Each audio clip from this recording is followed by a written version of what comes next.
The Nintendo Switch, a revolutionary device well known for its great games, its clean design consisting of 2 screens. Okay, this is the script for the Nintendo DS. Good. Give me the script. Give me the script! Fine, take the stupid script. Oh my gosh. The Nintendo Switch. 4 years ago, this was the talk of the town. A device that could play games both as a handheld and as a console on the big screen while looking fresh as heck.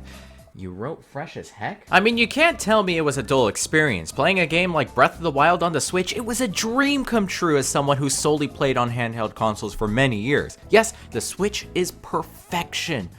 4 years later, what is this? The Nintendo Switch has been doing a wonderful job getting to the hands of the consumers, as literally everyone on this planet wants one. However, I think it's fair to say that even though the Switch is still pushing through and on track to break even more sales records, the console itself has started to show a bit of its age. We already talked about this in the previous video, but as technology becomes more advanced and the next generation consoles become capable of much more, Nintendo would need to find a way to close the gap, even just by a little bit, so they aren't left in the dust. Plus, it's not a good look when even Nintendo's own game struggles to run on the Switch. Which is why everyone was predicting and expecting the release of a new Nintendo console that would increase the performance of the Switch and take advantage of some new technology to create a device that would at least close the gap even by a little bit between the Nintendo Switch and the new generation consoles. Well, the day finally came when Nintendo revealed a new console on a random Tuesday morning in July, with the console being dubbed the Nintendo Switch OLED model. How? How did you possibly find something even more basic than adding the word new in front of the original console name? Alright people, emergency, quick! I need a name for the new console, you, quick! Oh, new Super Nintendo Switch 4K, no OLED, 128GB storage, has old kickstand, 9 shade of cyan, and it comes with Joy-Con drift.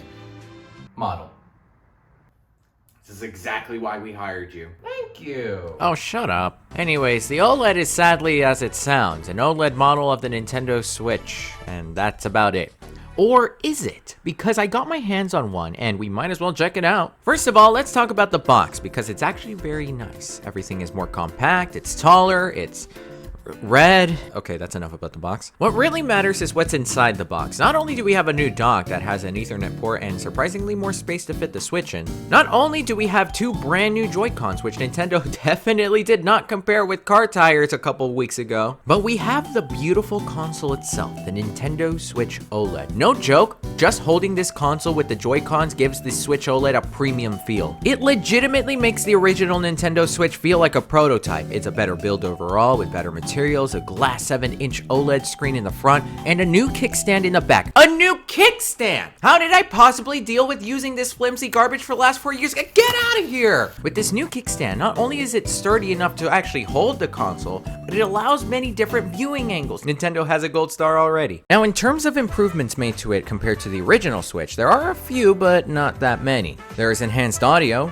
which I'm still trying to figure out how it's enhanced. They moved the holes where the speakers are, and I guess you can hear a bit more from the audio, but this is not something you should be promoting in my opinion. The console now has 64GB of internal storage, which is great. Means more pictures and clips of me fishing. And most importantly, for those who are like me and still have the first wave Switch, the OLED has the same battery life as the Redbox Switch, which in itself is still a solid selling point. The problem is that in terms of performance, there sadly isn't much, if any, improvements. You could open it up and see that there are few minor changes, but overall, it's still the same Switch. It runs about the same specs as the previous Switch, which sadly means that games like Age of Calamity still struggle about the same amount as they did on the other Switches. But wait, because that still doesn't mark this as something to pass up. Without any further delay, let's talk about OLED. So one of the big things we knew about the next Nintendo Switch was that it would have an OLED screen, which in itself was big news. OLED would help in quite a few factors, from giving out a more vivid and vibrant image to even helping conserve battery life. Immediately, just from turning on the console, there was a noticeable difference. The brightness of the OLED is insane compared to the previous Switch, but of course, there is much more than the capability of causing blindness. The real action of the OLED is shown in-game when you just see how much of a difference the OLED screen can make to a game. Remember Muse Dash, that one game where she told everybody to subscribe to my channel, which you definitely should because we're near 1,000 subscribers.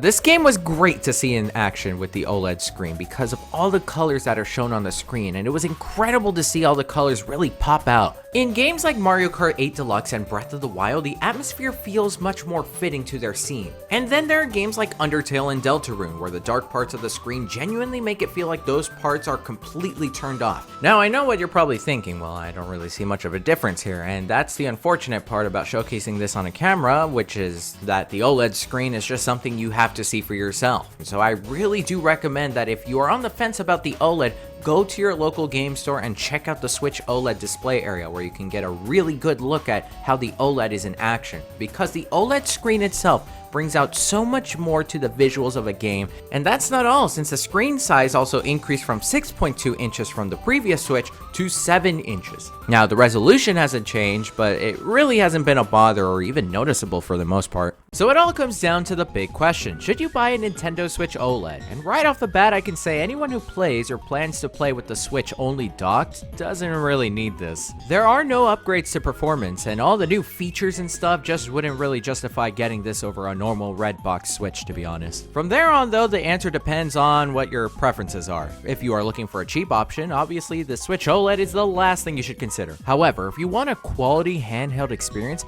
I would actually argue that the Switch OLED is a better option than the Switch Lite. Yes, the Switch Lite is a wonderful option for someone who wants to play Switch games comfortably, but the Switch OLED excels in everything else over the Switch Lite, with a better screen, the ability to dock if you ever wanted to connect it to a TV, and it even has a better battery than the Switch Lite. And again, I really do recommend going to see a Switch OLED for yourself to decide whether it's a console that you might actually want. But for me, this is the premium Switch experience. And let's be real, is there anything better than just sitting back and enjoying the beautiful visuals of a nice game like 2021's Game of the Year, AAA Clock? Didn't think so.